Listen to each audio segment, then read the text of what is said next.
morning, and thank you for joining us for today's Market Outlook. Joining me today is Emily from our trading room to tell us more about the recent developments. Emily?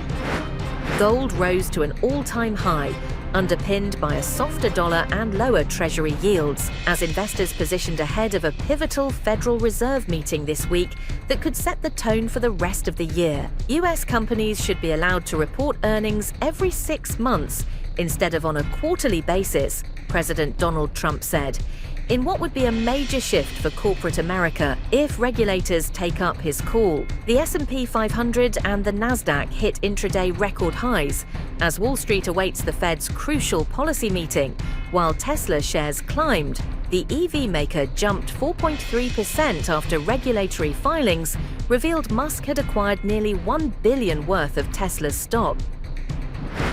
The dollar-yen pair edged lower in the last session.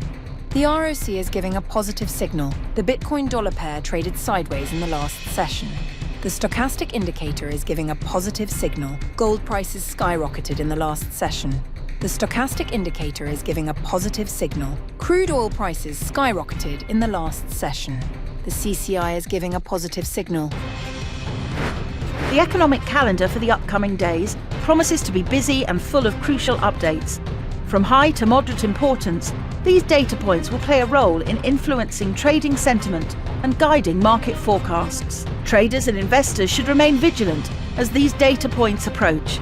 Being prepared for possible market reactions will be vital to navigating the financial landscape effectively.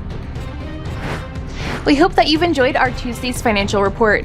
On behalf of all of us here, we wish you a productive trading day.